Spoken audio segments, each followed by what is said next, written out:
Todos los lunes a las 20 por Radio Arroba.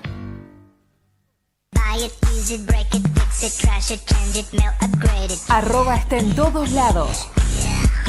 Búscanos en Facebook, Twitter, Instagram y TuneIn. Radio Arroba, generando contenidos.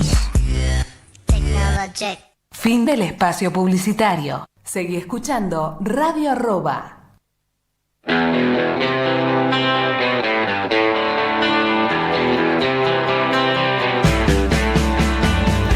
Bienvenidos a un nuevo capítulo de Nadie se salva solo por el aire de Radio Arroba.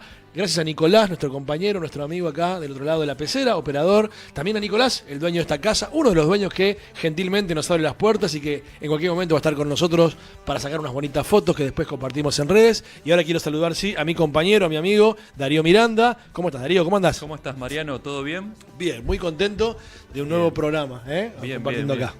Bien, bueno, sí, nuevamente contento y nuevamente dándonos esos lujitos que tenemos con los invitados y con las entrevistas que podemos llegar a hacer, ¿no? Hoy un invitado, también una perlita, como siempre, como la que estuvimos teniendo estos últimos tiempos. Y también una entrevista telefónica, no me quiero adelantar mucho, pero bueno, que va a ser muy linda también. Sí, va a ser por Meet, en verdad vamos a inaugurar también nuestras notas en Meet. Claro. Así que va a Claro ser con que audio y sí. video. Hemos tenido, sí, algunas telefónicas y bueno, por supuesto, siempre por suerte, la posibilidad de contar con un invitado aquí en piso. En un ratito nomás, Jorge Seno. Él es músico, luthier, compositor, cantante y bueno, parte fundamental de la banda de sonido de una película Bajo el Sol de Rock and Roll que, bueno, ni más ni menos recuerda y retrata un poco la historia y todo eso que ha dejado el legado cultural el enormísimo Jorge Amadeo Pistocchi. Pero en un ratito, Darío, vamos a estar en conexión con Paula Ferré. Ella es una trovadora, así le gusta decirse, gestora cultural. Así que bueno, un poquito para tener el menú de este nuevo programa. El número, si no recuerdo mal, número... Me perdí. 13 ya, che. Mirá, 13, la yeta. Bueno, Espero esperemos que que no. no Esperemos pase que nada no, de que no eso. se corte nada, que no se corte la luz, que no se corte la transmisión. ¿Qué tal el fin de semana? Bien. Leyendo un poquito sobre estos invitados, que la verdad que es muy interesante. Siempre dan para... Los invitados que estamos trayendo son tan interesantes que siempre dan para formarnos un poquito más a nosotros, ¿no? Eso es la pauta que tenemos acá. Pues aquí estaba leyendo sobre el tema de los trovadores, de la trova, de los troveros. Y tenía la duda de dónde había salido, porque bueno, esto de trovadores obviamente que uno lo sabe que es esos recuerdos que uno tiene de ver películas sobre la Edad Media, de haber leído algo, de no sé, de Ivanhoe, me acuerdo de esas cosas. Pero vos sabés que la palabra trovero se acuña, o por lo menos se forma mayormente en Cuba. Claro. Si bien es una palabra que se hablaba, porque trovo quiere decir creación, quiere decir invención, una cosa así, que es una del sur de España, de Andalucía, parece que salió de ahí, pero como nosotros conocemos a la trova, o los troveros, sale propiamente, o está acuñado, o está forjada, para decirlo como corresponde, en Cuba, ¿no? Y bueno, vos recordarás la trova rosarina, por ejemplo. Exactamente. ¿No? Ese grupo donde estaba Fito, Juan Carlos Baglietto, Adriana Bonicio, Silvina Garré. Así es, que eran pareja en ese sí, momento. Sí, bueno, se me fue alguno por ahí, pero ya me voy a acordar. Rubén Goldín, el gran Rubén Goldín, que se nos fue. Sí. Bueno, toda esa gente, obviamente, viene de esa tradición, digamos, que los troveros y los trovadores, mucho antes, ya los trovadores me parece que se identifican más con la parte que tiene que ver con los ingleses, ¿no? Por esa parte. Eran cantautores, o sea, eran toda gente cantautora. Nosotros tuvimos hace unos programas, ¿te acordás? A Silvina Damoli acá. Sí. Bueno, por teléfono no la tuvimos acá. Pero bueno, que ella obviamente es una cantautora muy rica, que tiene tiene una trayectoria bastante importante con su creación y demás. Y bueno, y hoy vamos a tener, ahora sí te dejo que la presentes, a otra trovadora muy importante, una trovadora argentina muy importante. Ella es Paula Ferré, ya en un ratito con nosotros entonces nomás, en minutos ya. Pero bueno, me tomé y me voy a agarrar de lo que acabas de decir, de los recuerdos, ¿no? Y por supuesto, sí, las dos grandes trovas que yo recuerdo de muy niño, por un lado, como bien dijiste vos hace un ratito, la trova rosarina, Sí. encabezada por Juan Carlos Baglietto y un muy jovencito Fito Páez, que después hizo una carrera, por supuesto, notable. Y después también la trova cubana. La trova cubana, ¿no? claro. Silvio mirá. Rodríguez y Pablo Milanés, Claro, ¿no? claro. Que también acá llegan un poco de la mano de Mercedes Sosa, Sí, León Gieco, sí, y ahí sí. también se abre otro mundo para uno, ¿no? Sí, claro que sí. Hablando alguna vez con Claudio Kleiman, con Alfredo Rosso, ellos venían de una etapa también donde encontraron mucho eco también de contracultura y viste de un mensaje potente político Sí. en lo que ya fue el tropicalismo, ¿viste? En Brasil. Sí, claro. Bueno, después aparece la trova cubana y también trae una novedad en cuanto también acá, ¿viste? La famosa canción de protesta que se llamaba, ¿te acordás? Sí, de protesta y de reflexión. Yo me acuerdo que hizo mucho gancho una película que se llamaba Darse Cuenta, de Alejandro Doria, donde uno de los temas principales era la masa, de Silvio Rodríguez. Sí. Y a partir de ahí es como que, no digo que la gente empezó a conocer, pero la gente de mi generación, los que íbamos al secundario en esa época, empezamos a escuchar un poquito más a escuchar con otro oído ese tipo de canciones. Nosotros que veníamos más del rock and roll, del rock y demás, bueno, sobre todo el tema de la poesía, todo el tema, y vos fíjate que eso también, bueno, la música se va fundiendo una con otra, evidentemente, por suerte acá en la Argentina hay mucha capacidad para hacer ese crisol, digamos, que va fundiendo una música con otra y le va agregando poesía y le va agregando otros ritmos y se van creando cuestiones distintas, ¿no? Pienso también en Víctor Jara, del lado en Chile, por supuesto también malogrado Víctor Jara, asesinado por la dictadura de Pinochet. También pienso en Facundo Cabral, Claro. ¿no? Digo, como estos personajes, estos autores, cantautores, trovadores, ¿no? Que bueno, que han embellecido y que le han puesto palabra y voz a un continente en aquel momento también nuestro, por supuesto, tan golpeado y tan lacerado por las dictaduras militares, ¿no? Sí, Digo, sí, qué sí. importante esa canción social, que también retoma acá un poco ese concepto, Paula, que le vamos a preguntar Bien. también un poquito por ahí, ¿no? Así que bueno, ya en minutos, entonces, Paula Ferré. Ya la tenemos, me dicen por acá. Bueno. Así que, bueno, no sé si Pablo nos estás recibiendo. Te quiero saludar. Acá está Mariano Darío de Nice Salva Solo. ¿Cómo estás? Hola, ¿cómo les va? Los estaba escuchando. Sí, muy bien, por suerte. Me Un alegro gusto mucho, con me alegro ustedes mucho. hablando ahí. Bueno, me alegro mucho. Gracias, Pablo, por este ratito, por conversar con nosotros. Bueno, y me quiero agarrar primero eso que acababa de decir, ¿no? Que nos cuentes un poquito, que profundices un poquito más en ese concepto, más que en esas dos palabras, que es la canción social para vos. Bueno, está bueno. Pensé que me ibas a preguntar por qué la trova, pero sí, la canción social es una canción comprometida, una canción que va rescatando de su entorno las diferentes problemáticas que cada trovador o trovadora tiene a su alrededor y que acompaña con su militancia cultural a través de la canción. Entonces, yo creo que la canción social es una herramienta necesaria que es parte de la cultura de un pueblo y que, bueno, no, por lo menos no es indiferente, ¿no? Claro. A lo que pasa. ¿Cómo llegás a ese universo de ser una trovadora, de la trova, de esa música tan comprometida de alguna manera, ¿no? Más allá de lo bello que es. Bueno, yo tengo una historia de canción social en mi casa muy, muy empapada del folclore, que era mi madre cantando Horacio Guaraní, escuchando a Mercedes Sosa y cantando ese tipo de canción. Y a mis 14, 13 encuentro en lo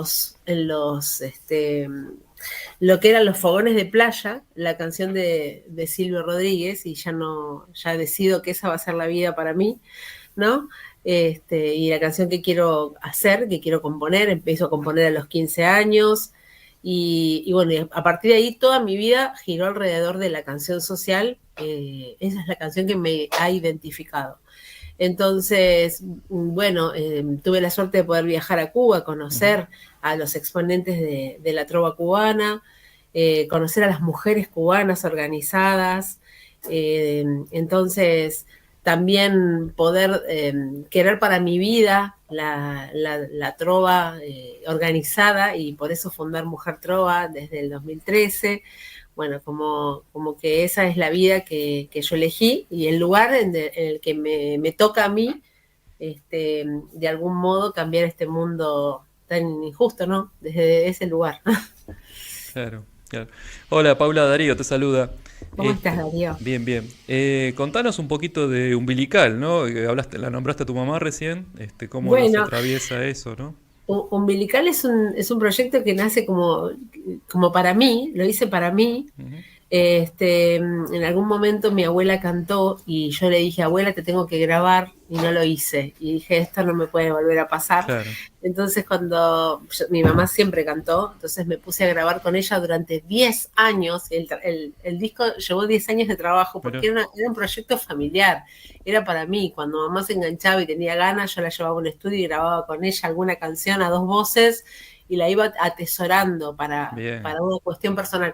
Cuando decidimos sacar fotos y hacer un disco, resulta que ya mi hija cantaba, tenía 3 años, uh-huh. 4, o sea, cantaba desde los 3, la grabé a los 3, a los 5, a los 7, uh-huh. Y en ese lapso dije, bueno, Umbilical ya no somos 2, somos 3, claro. Y empezamos a grabar canciones a 3 voces y le agregué unas conversaciones que tuvieran que ver con ese hilo conductor. Entonces el disco es como un programa de radio, si se quiere, claro. Porque hay unas conversaciones que van hilando y que invitan al que escucha a meterse en esa intimidad de 3 generaciones, de las risas, de la complicidad, y entre medio van las canciones a 2, a 3 voces que fueron grabadas en distintos momentos de la historia nuestra. Claro. Así que es un disco muy, muy entrañable, que ya te digo, lo hice para mí y que después el entorno se empezó a enterar y quiso una afuera. Y lo propuse en el INAMU en un momento y salió elegido, me apoyó el INAMU para poder editarlo, así que bueno, por eso es que surgió Umbilical. Qué bueno que pasen 3 generaciones sobre lo mismo, ¿no? Una cosa sí. que eso sí es un legado familiar.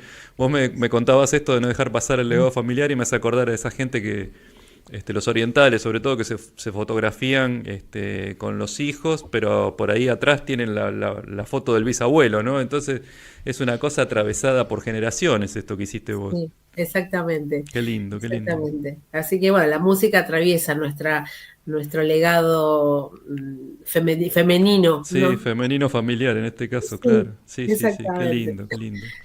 Paula, mientras veía y recorría un poquito tu historia musical, ¿no? Veía también que sos muy, muy premiada, ¿no? Es muy premiada, has tenido muchas menciones, distinciones. ¿En qué lugar pones todo eso que te fue pasando también como premio en tu carrera, ¿no? ¿Qué lugar le asignás?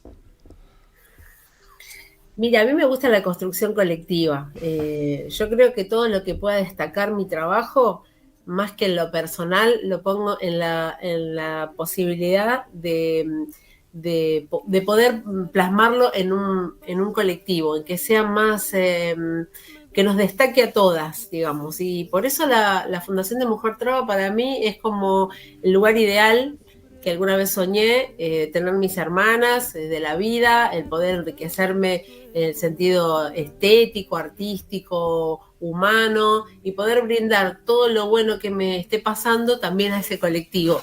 Creo que ahí, ¿no? Ahí es donde me siento más cómoda. Uh-huh. Quizás uno debería hacer algo más con eso en lo personal, pero bueno, no es un camino que me haya interesado tanto en el sentido individual. Aunque lo tenemos, cada una tiene su camino y lo ejerzo con responsabilidad y con mucho trabajo. Sin embargo, me gusta y lo disfruto más cuando viene de la mano de lo colectivo. Ahí pongo todo. Bien. Y Mujer Trova, puntualmente, ¿cuáles son las actividades que realiza la Fundación, este grupo comunitario? Es un movimiento de mujeres trovadoras de Latinoamérica. Ajá. Que nace en el 2013, que he fundado y que ha reunido a más de 70 compositoras casi de todas de la Argentina, pero también hay algunas de otros países, amigas queridas, que tienen un lugar muy importante en el movimiento, con la idea de tener una representante de cada provincia y una representante de cada país. Eso como es la de máxima. Entonces, de pronto aparecen 18 de Buenos Aires, claro. 5 de Mendoza, ¿entendés? Como que hay de todos lados. Tenemos del sur, tenemos de La Pampa, de Misiones, hay un montón, pero hay provincias que todavía no tienen representante y estamos en esa búsqueda cada año. Y lo mismo pasa de los países, hay 2 chilenas, hay una venezolana, una cubana, una colombiana, ahora sí una brasilera, 2 que eran pequeños conciertos en diferentes lugares donde una compañera armaba pequeños conciertos de 2 o 3 mujeres trova, ¿no? Entonces uno deja de sentir la soledad del trabajo de la trovadora, porque uno sabe que a cualquier ruta que yo salga, siempre hay una mujer trova en algún lugar del camino o en destino esperando por mí, digamos. Y ahora pasa en Latinoamérica también, a cada ciudad, a cada país.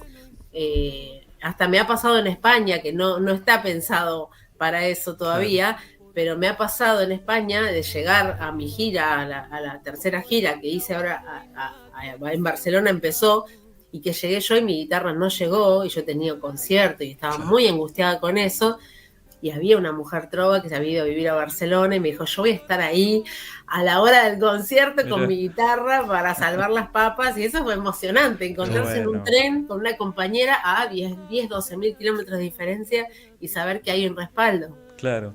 Es hermoso. Pensando en esto, mira, casualmente estaba pensando en esto de España, ¿no? Porque en realidad la trova en España, lo que hablábamos recién con Mariano, es muy del sur, digamos, de Andalucía, ¿no? Esto de la guitarra andaluza y demás. ¿Cómo te recibieron en el resto de España? Porque veo que estuviste en Bilbao, en Zaragoza, nos comentás que estuviste en Barcelona. ¿Cómo recibe el español la trova latina? Porque prácticamente la caracterizamos como latinoamericana nosotros, ¿no? Bueno, mirá, yo me sentí muy querida, pero este año aparte fui a París, fui a Estocolmo, fui al sur de París, estuve en todo Galicia, en Granada, Málaga, Madrid, o sea, fue una gira de 50 días, fue muy intensa y la verdad que me han recibido súper bien, porque la gente con la que yo también me conecto para ir, no es gente del espectáculo, es más gente de la militancia. Entonces voy a la Casa de la Trova de Galicia, voy al Bar Utopía de Estocolmo, voy al Centro de la Canción Social de Granada. Entonces mi red también tiene que ver con la gente que piensa y piensa como yo, digo, no me estoy yendo de teatro en teatro donde hay que hacer taquilla, no por ahí. Sí. ¿Entendés? Entonces, bueno, me siento querida, la militancia europea, no sé, las agrupaciones de derechos humanos en Barcelona, como que me muevo por ahí porque esa es la gente, yo digo que ese es mi barrio cerrado, la gente con la que quiero vivir en este mundo, la gente con la que piensa como uno, en el sentido de que este mundo es para todos, justamente. Sí. Pero igualmente, bueno, Vani, la gente que está fuera de la militancia o que no conoce la militancia, por ahí va a ver el espectáculo y lo aprecia desde el punto de vista artístico, ¿no? Sí, cuando pasa eso, la gente lo que comenta es lo genuino, se conecta con las historias, se conecta con la verdad de mi vida que yo pongo en las canciones, con la forma de interpretación, cómo toco la guitarra, por ejemplo. Todos los comentarios que me llegan son por ahí, como me encanta esto, y destacan eso, como esas cosas especiales. Así que lo reciben muy bien. Yo cuento muchas cosas en los espectáculos, por ahí también la calidez que yo rápidamente hago con el público también ayuda a que eso sea bienvenido, pero me han tratado como una reina, la verdad, súper bien. Bien, buenísimo. Muy lindo, y puedo llevar un mensaje que es el de no indiferencia, un mensaje profundo de reflexión, de resistencia, bueno, un montón de cosas que puedo poner en las canciones y que de algún modo pueden llegar, aunque una persona no tenga nada que ver con lo militante, ¿no? Claro, por lo que contás vos se hace como una transmisión intimista, ¿no? Se hace como un espectáculo muy, muy íntimo, ¿no? Vos contás desde los afectos, desde un montón de cosas, me imagino. Exactamente, desde ahí es donde me gusta, donde Qué me lindo. siento cómoda, donde me siento segura también, Ujú. y bueno, y me brindo desde ahí, Claro. desde la calidad de mi intimidad, ¿no? Como Sí, vos sí. decís, sí. Sí, sí. Paula, nosotros hace un ratito, cuando abrimos el programa con Darío, conversamos tal vez nuestras primeras pistas, nuestras primeras informaciones que nos llegan de lo que era ser troveros, ¿no? De lo que era una trova, y por un lado, nuestra trova rosarina, ¿no? Encabezada por Juan Carlos Baglietto. Y después también recordamos la trova cubana, justamente, ¿no? Pablo Milanés y uy, se me fue. Silvio Rodríguez. Silvio Rodríguez, por Silvio favor, Silvio. Rodríguez, Entre otros. Sí, entre otros. Entre otros. ¿Cuál fue tu primer registro, tu primer acercamiento, tus primeros sonidos de la trova que, bueno, que empezaron nada, a marcarte el camino de alguna forma, ¿no? Bueno, por supuesto que, como te contaba, en esos fogones de playa aparecía Silvio Rodríguez. Claro, claro. Aparecía Pablo Milanés, pero yo después me acerqué y me acerqué mucho. Yo amo Cuba y tuve la suerte de participar de el 14º Festival de la Juventud y los Estudiantes en Cuba, donde había 14.000 estudiantes en La Habana nada más. Ahí conocí a un lugar que se llamaba Trovadictos, Ujú. donde había trovadores y trovadoras de todo el mundo, de mi edad, eran jóvenes, había más grandes. Ahí escuché, por ejemplo, Ojalá en alemán, no sé qué imaginas, Ajá. fue genial. Y ahí conocí a una de las mujeres cubanas que me llevó a cantar, me invita a cantar al otro día a la Casa de las Américas, sin saber que yo tenía 24 años, sin saber que había sido invitada a cantar a la Casa de la Cultura de Latinoamérica.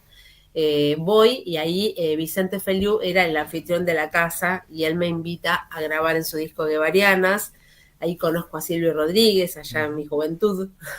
Y bueno, la vida cambia a partir de ahí. Bueno, yo tomo como una misión, mi canción como una misión en este mundo y lo asumo desde ese lugar, ¿no? Y eso se lo debo todo a Cuba y a Vicente Feliu, sobre todo. Y ahí conozco a casi todos. No lo conocía a Noel porque, bueno, ya había fallecido Claro. cuando yo, ese año no, pero cuando volví no estaba Noel. Pablo Milanés vivía en otro lado, entonces yo conocí a Augusto Blanca, a Lázaro García, todos los que son fundadores de esa trova cubana, a Sara González, con vida, digamos, cantando. Entonces a mí me marcó muchísimo. Yo vine de verdad atravesada por un sentimiento que todavía me dura. Tengo 54 años ya, así que pasaron algunos y me dura mucho esa sensación de que ese faro cambió el rumbo del decir y de la canción y también del pensar. Y así que bueno, me tengo el corazón mitad y mitad, digamos. Bien, bien. Y en el 2019 pudiste grabar con él, con Silvio Rodríguez.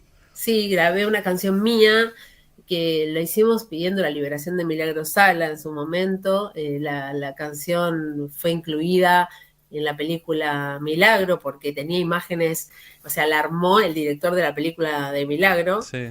armó toda la parte audiovisual para poder sacar esa canción, que es Martín Adorno. Martín Adorno, sí. Así que sí, fue muy lindo grabar con él y bueno, la vamos a bienvenir ahora cuando venga. Bien. Agradecerte mucho por este ratito. Todavía yo estoy haciendo la última. Después, no sé si Darío Dale. tiene alguna más para vos. Y preguntarte algo que me quedó resonando, algo que dijiste hace un ratito, esta cosa de que te gusta a vos contar un poco en canciones tu propia vida, tu propio recorrido, tu propia existencia. ¿Eso fue desde un principio, Paula? ¿Empezaste a contar de tu vida? ¿O fuiste con el tiempo madurando? Y digamos, madurando me refiero en la poesía, ¿no? De poder acercarte más a tu mundo interno y poder sacarlo más y mostrarlo. ¿Fue siempre así o hubo un tiempo en que vino después, digamos, esta forma? Mira, yo creo que cada etapa tiene su momento poético y también su momento de reflexión. Y quizás no es la misma reflexión a los 20 que a los 50.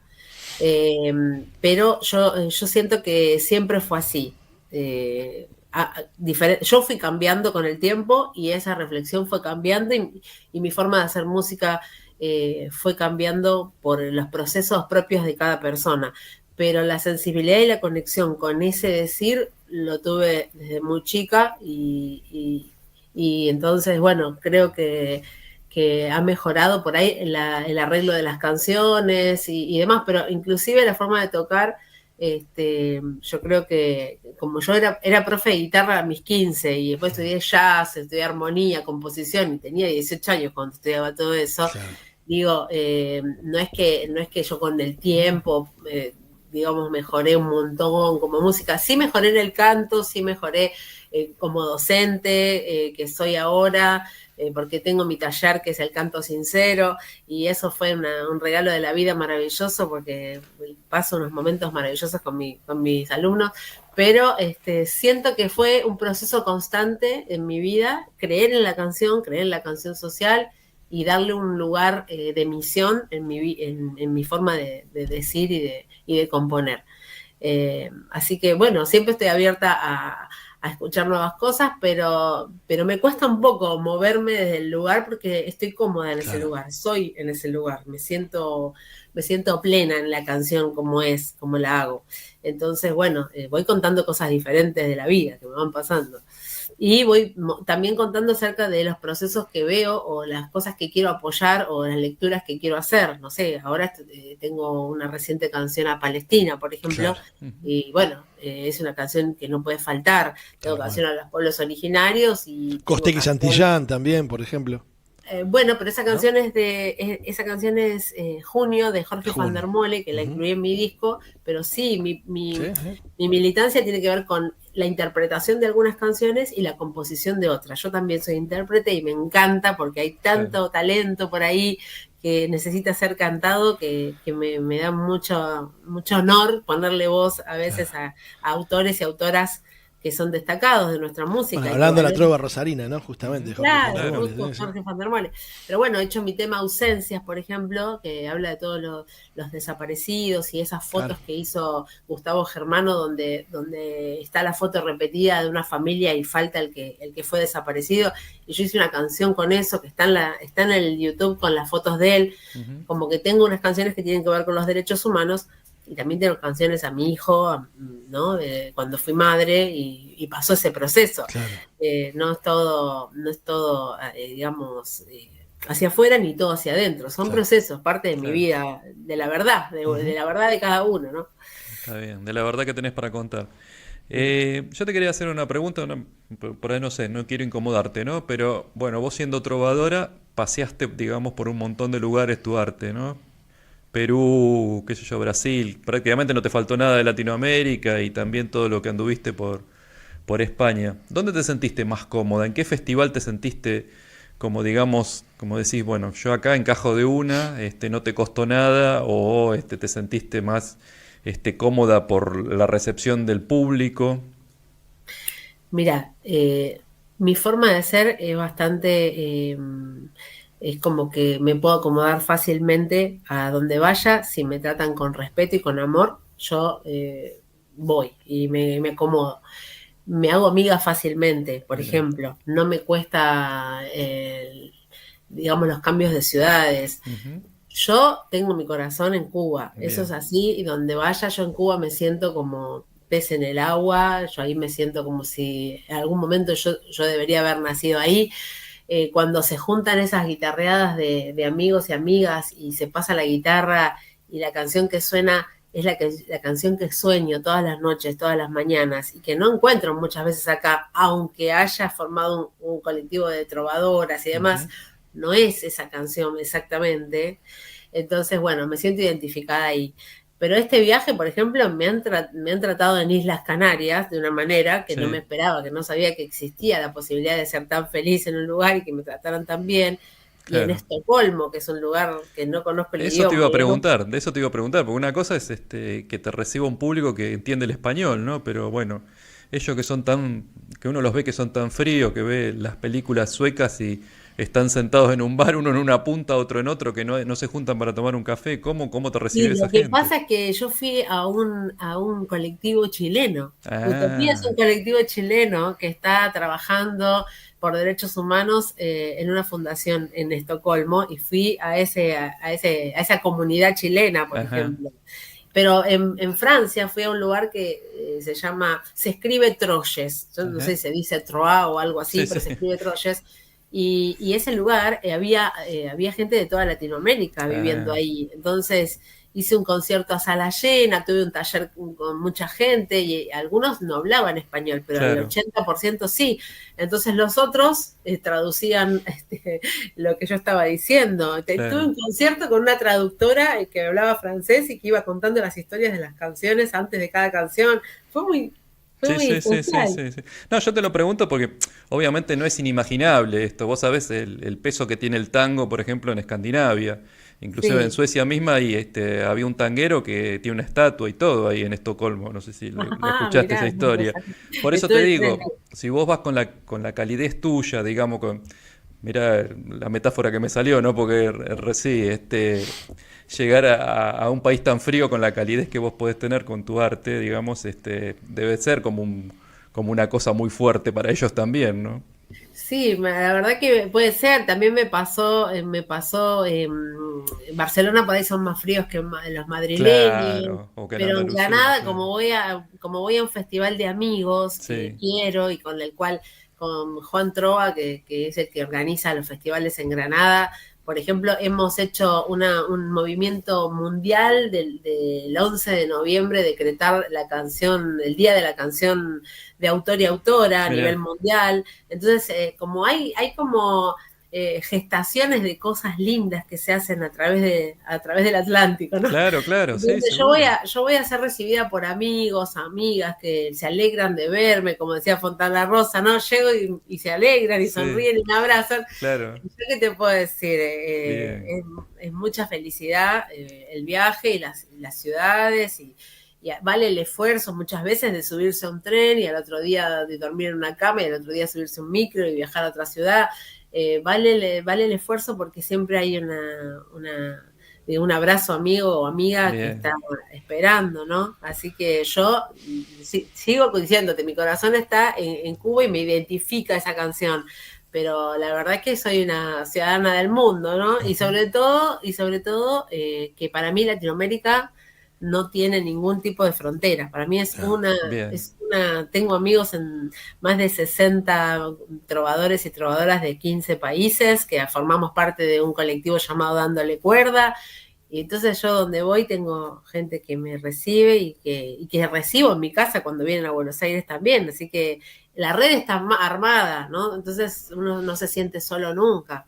¿A dónde te encontramos, Paula? Ya sea una fecha que tengas pronto o, bueno, redes sociales y demás. Bueno, en principio te voy a dar las redes sociales. Yo soy Paula Ferré Trovadora en Instagram.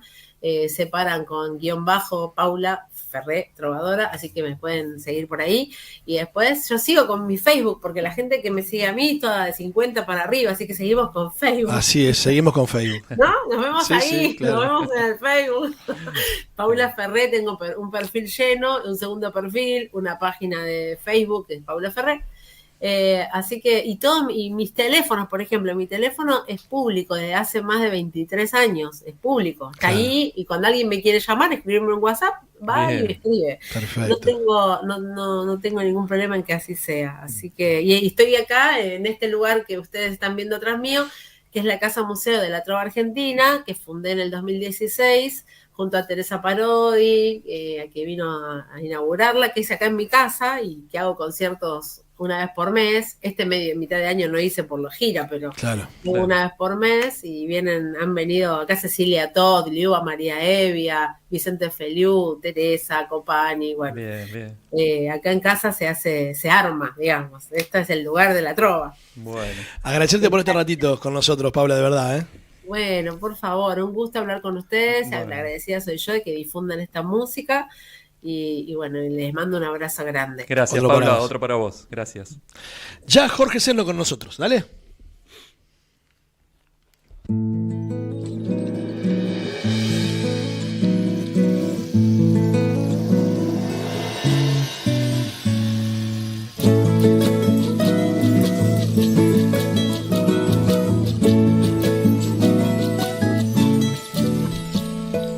Detrás de una mujer hay un pueblo, detrás de un pueblo hay una identidad.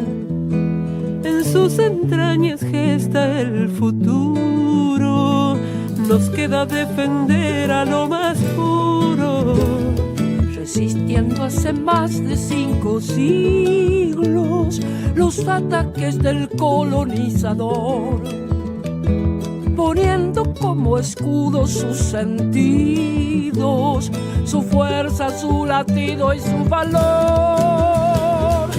Viven huitis, yamanas y guaraníes, libres, onas, mapuches y cachaquíes. Vuelven, tomas, matacos, comen chingones, luchan, huarpes, diaguitas, sanavirones. Nunca madre tierra en nuestra carne una vez más, la esperanza que vendrá.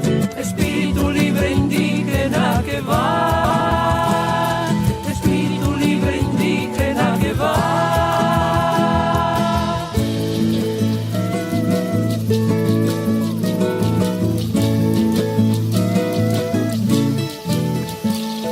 Hoy cuenta esa mujer con nuestra lucha, un compromiso, un grito y la labor de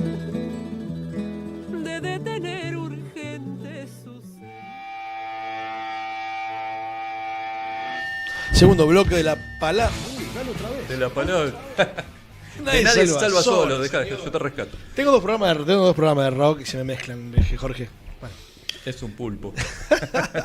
Bueno, Nadie salva solo, capítulo número 13, por aquí por Radio Arroba, y ya un lujo, un gustazo, un amigo, compañero de ruta, Jorge Senno. Él es músico, luthier, cantante, compositor, y bueno, también sos parte fundamental de la banda de sonido de un documental que salió el año pasado sobre la vida de Jorge Pistoche, ni más ni menos. Jorge, ¿cómo estás? ¿Qué tal? Buenas tardes. ¿Qué tal, Jorge? Un gustazo de recibirte. Bárbaro.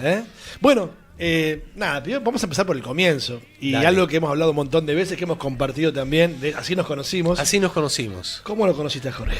¿Cómo llegás al universo creativo de Jorge Pistoche? Vos. Bueno, Pistoche siempre fue una leyenda. Aún cuando yo era muy chico. El otro día, mirá las vueltas de la vida, ¿viste? Compré el libro ese de fotos de Spinetta, ¿no? Sí. Hermoso, ¿no? Se presentó la semana pasada. Se presentó, sí.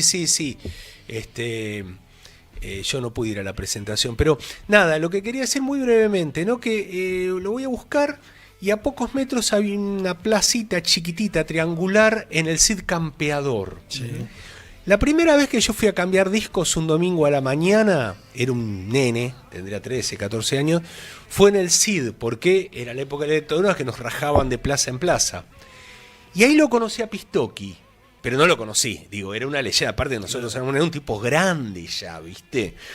Pero tenía como una especie de mística alrededor y se decía, él es Pistochi, él compró los equipos de Almendra. Y me acuerdo que en esa época, los discos discontinuados eran muy caros y compró una fortuna el primer disco de Color Humano, que está dedicado a él además, claro. ¿Viste? Así. Y después los encontró en el parque, pero recién lo conocí más en profundidad cuando vi a Pedro Conde, llegó cuando Jorge va a vivir a La Boca, ¿no? En mi barrio, La Boca San Telmo, actualmente vivo en San Telmo. Y vivió, donde nos conocimos con vos también, en la calle Olavarría, muchísimos años, 12, 13 años. Y bueno, ahí se forjó una amistad y todo un trabajo previo que derivó en la película y todo esto que vamos a hablar hoy. Uh-huh. ¿Cuánto tiempo llevó la película de trabajo? Porque si bien hay un director, hay un equipo de dirección, pero vos estuviste muy involucrado también, Jorge, en todo eso. Bueno, en realidad todo más o menos comenzó así. Yo iba a verlo a Jorge, ¿no? Iba a verlo a Jorge y charlábamos de un montón de cosas. Aparte, él se empezaba a acordar, ¿viste? De cosas. O yo le llevaba las revistas y empezaba a rebobinar toda una historia que él la tenía medio en algún lado que mucho no se acordaba, después de Amat, después de todo lo que fue su vida. Y yo me obsesionaba, digo, loco, esto no se puede perder porque es toda una cuestión de primera mano, no solo la historia de Jorge, sino el que lo veía como un colectivo generacional y yo también lo veía de alguna manera como una vez charlándolo con Adriana Bonicio, hoy acá, que hablaban de trovadores, sí, justamente, enorme compositor rosarino.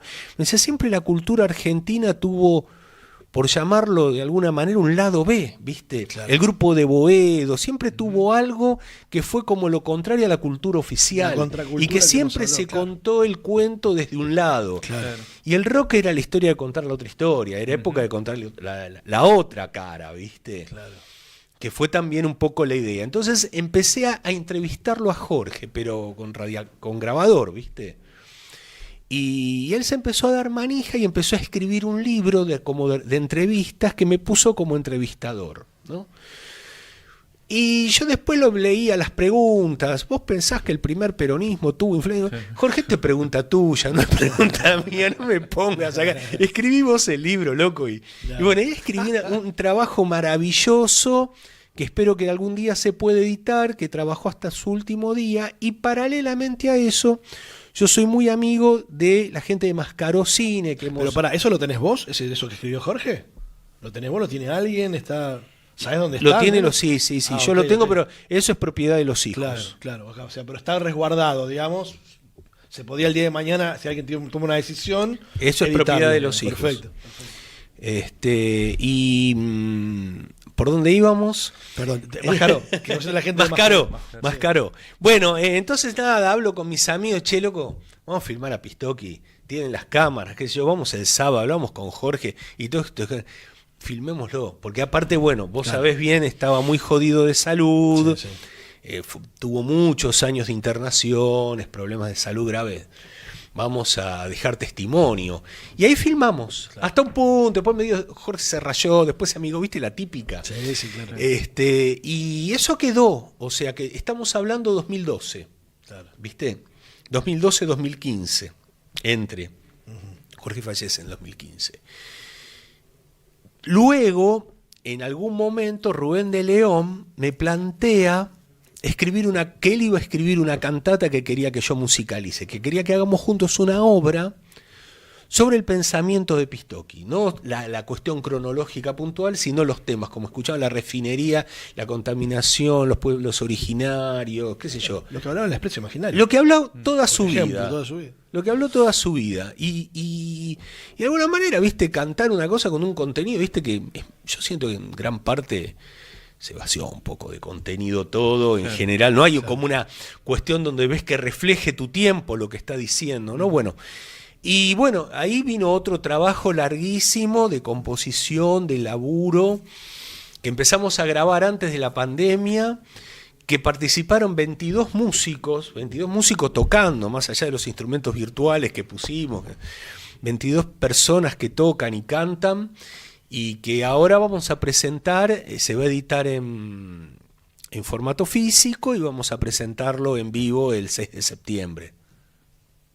6 de septiembre. Bien. Bueno, no, yo te quería llevar para otro lado, pero empezaste por... Claro. Mariano está remanija con esto, ¿no? Ya desde ya te lo digo, lo vas a tener ahí. Vos la viste ya un par de veces, ¿no? Claro, sí. La gente viene más de una vez, ¿viste? Sí, no. 2, 3, 4, Ahora estoy 5 esperando veces. manija el concierto, ¿viste? Claro. Sí. Porque tiene mucha data, además mucho material de archivo se consiguieron, por ejemplo, filmaciones de excursionistas del Festival de Pan Caliente, claro, cosas nunca vistas, estaban por ahí, fotos, o sea, muchas cosas que no estaban, ¿viste? Claro. Sí. Cuando vos lo conocés, ¿él ya estaba pensando en este tema de Expreso Imaginario o él estaba con Mordisco, era un poquito antes de eso? No. Cuando esto que yo te contaba, cuando él viene a vivir a La Boca, estamos hablando de 2002, por ahí. Para situarnos en la línea de tiempo. Mordisco, primera época, año 74, claro. Agosto de 76, Expreso Imaginario, 79, La Vuelta de Almendra, y después de eso Jorge deja la revista, saca SAF, Pan Caliente el 82 con la Guerra de Malvinas, y bueno, después continúa su vida. Está bien. Sí. Bueno, el Festival de Excursionistas, Darío también, Jorge, ¿no? Digo...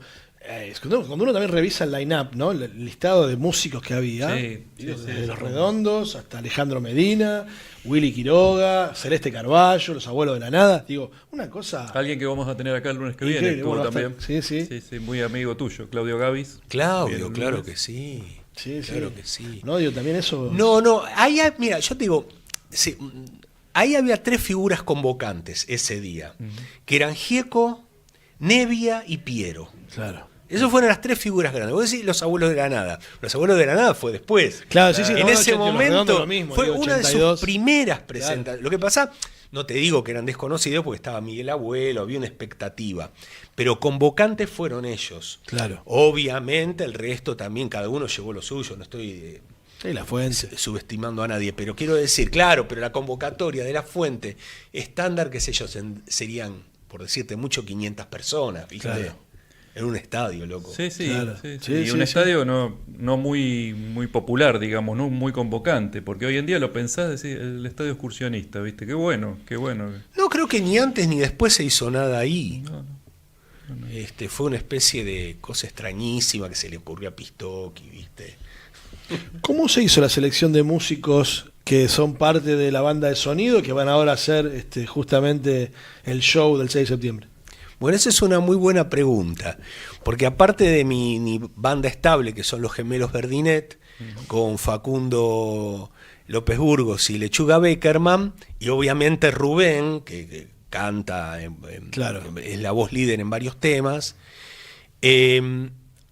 todos los que tocaron, o un 80-90% de los que tocaron, tienen una estrecha vinculación estética, espiritual y de amistad con la vida de Jorge.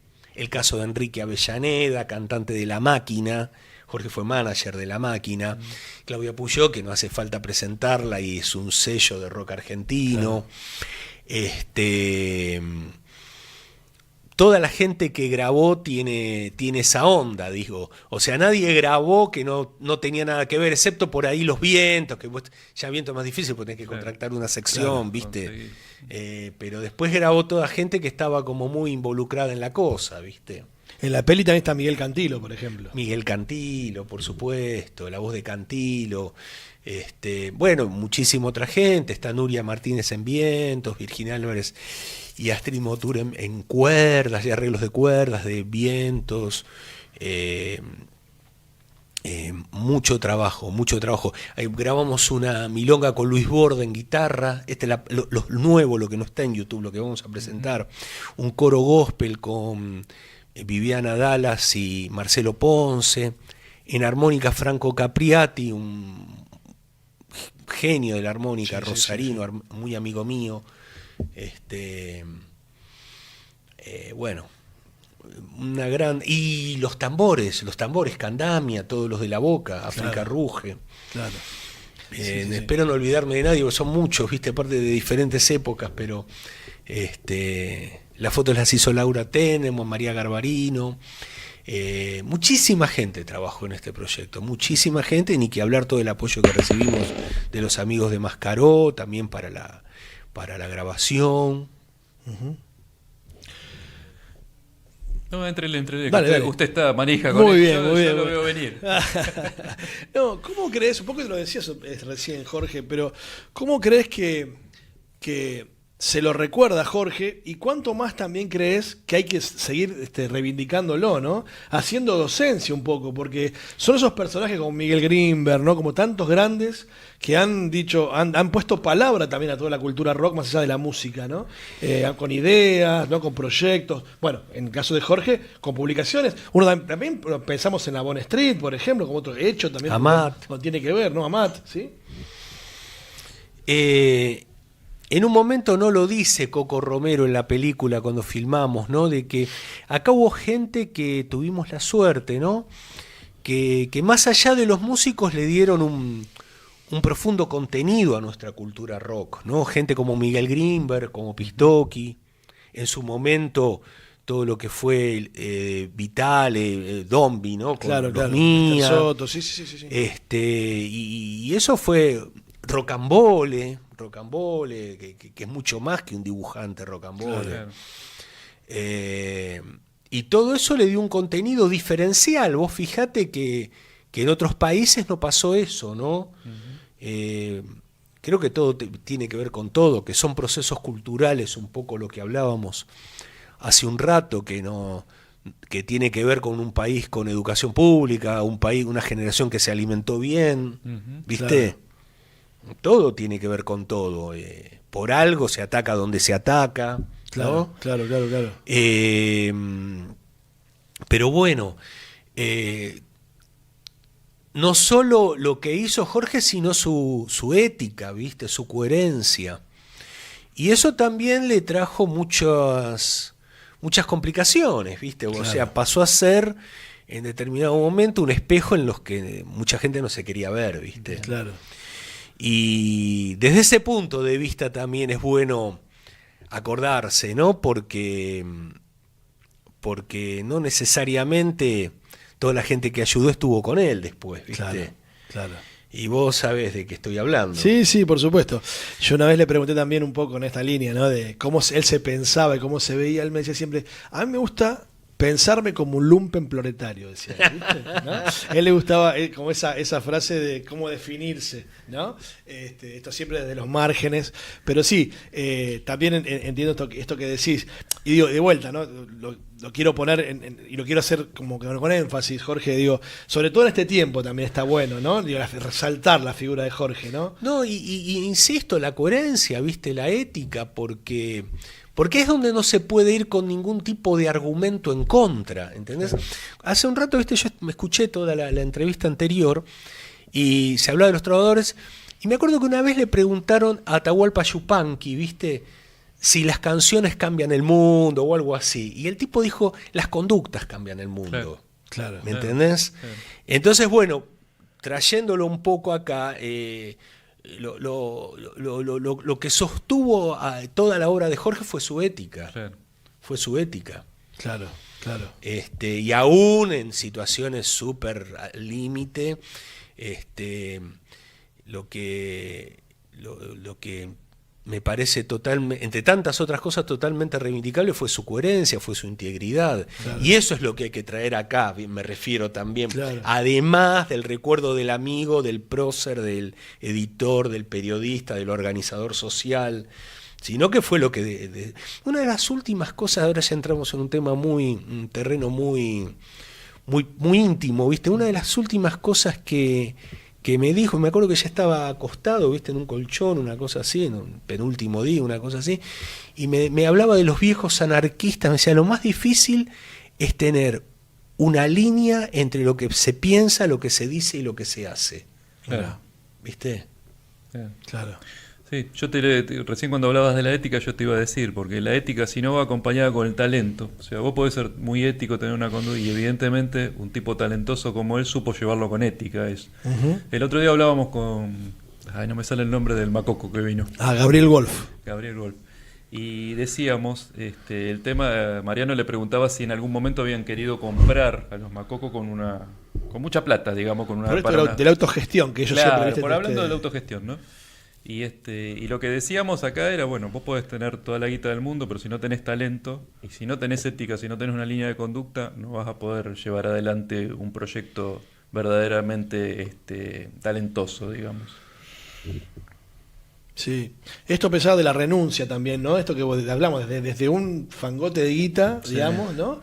A entregarse a una vida, digo, por esto en pos de los ideales y en pos de lo que uno realmente creía, ¿no? Y como digo, también bien dijiste vos, Jorge, y yo también doy fe de eso porque tuve la enorme fortuna de conocerlo hasta el último día. Hasta el último día. Creo que eso también es como encomiable y algo también de que se rescata siempre. No, más de bien, él, ¿no? más bien. Más allá de la lucidez, claramente. Sí. Y una mente privilegiada que supo ver, que supo anticiparse, que todo esto también, este concepto que vos hablabas del lumpen proletario, hacía que él tenga una visión de la realidad, claro, muy interesante. Claro. Y él rescataba eso del primer rock argentino. Claro. O sea, si no hubiese tenido ese componente, no hubiera resistido lo que resistió. Claro. Hablaba de Miguel Abuelo, hablaba de Tanguita, hablaba de gente que, digamos, tenía otra experiencia de vida. Y que eso, digamos, ese crisol cultural lo hizo fuerte al rock argentino. Claro, Hablando de su primera época, ¿no? Sí. Eso lo hizo fuerte, viste, que vos tengas un Miguel Cantilo y un Tanguito juntos, hace algo muy potente, ¿me entendés? Claro. Sin hablar de talento, ¿me entendés? Es socialmente muy, muy fuerte juntar las partes. Claro. Y otra cosa que siempre decía Jorge, que el rock argentino provenía de la marginación de diferentes sectores de la sociedad, ¿no? Interesante. Claro, como gente que renuncia a su clase, pero de diferentes sectores. Claro. De Bueno, diferentes cuando sectores. Charlie dice, me fui de casa a tocar rock and roll y no volví nunca más. Sí, ¿no? sí. Por ejemplo, ¿no? Digo, esto de abandonar todo. O un día fui con los hippies y tuve un amor, que eso es verídico, cuando estuvo con la cofradía en Mar del Plata. Claro, ¿viste? sí. Sí, bueno, hablamos mucho últimamente de esto que decía Darío recién. Hablamos mucho últimamente de la contracultura. Bueno, hemos tenido acá a Claudio Kleiman, Alfredo Rosso. Hemos hablado mucho de los redondos también, justamente por esto. Bueno, ahora Jorge. De vuelta, no puedo dejar de pensar el contexto seno que estamos viviendo. Sí. ¿No? Y cómo, digo, bien aparece estos personajes, la contracultura, lo comunitario, lo autogestivo. Es que salió en un momento bárbaro la película, ¿viste? Parecería que desde algún lado se acomodó para que salga cuando salió, ¿viste? Porque vos pensás, hacía 1000 años que estábamos con la película. Claro, si hubiera salido en otro momento, bueno, sí, hubiera tenido lo mismo, pero no hubiera sido el choque el mismo, ¿me entendés? Paradójicamente el Expreso sale en el año 76, ¿viste? 76. ¿Qué voy a hacer en el... ¿Qué carajo era? No se entendía que era en el kiosco, ¿viste? Acostumbrado a ver a Graciela Alfano, a un milico, a un jugador de fútbol, y veías un pescado en una ventana, ¿viste? No. Increíble. Fue una estrategia brillante, ¿viste? Sí, claro. Sí. ¿Cómo se preparan para el show? Muy bien, ensayando. Vos sabés que somos de la vieja escuela del ensayo y que no somos de internarnos. Así que bueno, te podés imaginar que dándole duro. Y también, bueno, coordinando con toda la gente, con todos los invitados, porque es un proyecto bastante ambicioso poner todo esto en escena, ¿viste? Claro. Y va a ser el 6 de septiembre en el espacio Abra Cultural, un lugar hermoso, Hipólito Yrigoyen 8:40, 20:30 horas. Y bueno, y ahí vamos a estar estrenando, presentando el disco, que el sello Mucha Madera, tuvimos la suerte de que se interese en editar, ¿no? En formato físico. Y estamos muy contentos, aparte de hacerlos en formato físico, aunque los autos ya vengan sin pasacompa, eso ya uno lo sabe, pero, viste, tiene las letras, tiene todo lo que uno quiso decir, tiene fotos, tiene ilustraciones, tiene la data técnica. ¿Se va a poder conseguir ahí en el concierto? Sí, se va a poder conseguir en el concierto a través de las plataformas, a través nuestro, sí. Pues yo lo quiero tener. Vos lo querés tener, por supuesto. Así como tengo tu doble en vivo, que me regalaste alguna vez vos. Seguro. ¿no? Con el documental, una obra maravillosa que hizo Jorge, presentado en el Gomón en su momento también. Así la noche que quedó grabada. La noche que quedó grabada, también digo, queremos tener nuestro disco físico. ¿Cómo conseguimos las entradas? Y con eso vamos cerrando ya. Bueno, ya en pocos días estamos lanzando... hay una tiquetera, preventa, sí, ya estamos lanzando la preventa. Estamos en esta semana cerrando eso. Así que bueno. Pero se va a conseguir, es cuestión de ponerlo en el buscador. Repetimos, sí.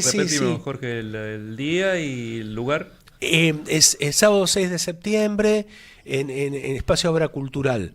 Y a través de mi página web, seguro. De Facebook, Instagram y todo lo que ya sabe todo el mundo, ahí está. Vamos a insistir bastante y nuestros amigos comparten, así que nos apoyan mucho. Sí, bueno, allí estaremos. Bárbaros, pero claro. ¿Quiere cerrar usted, si yo no me equivoco, por las dudas?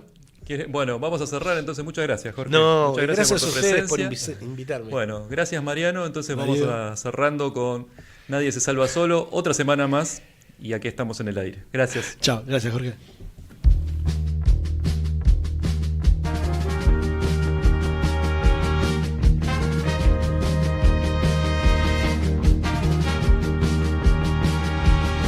Tatuado con un ancla y serpiente enrollada.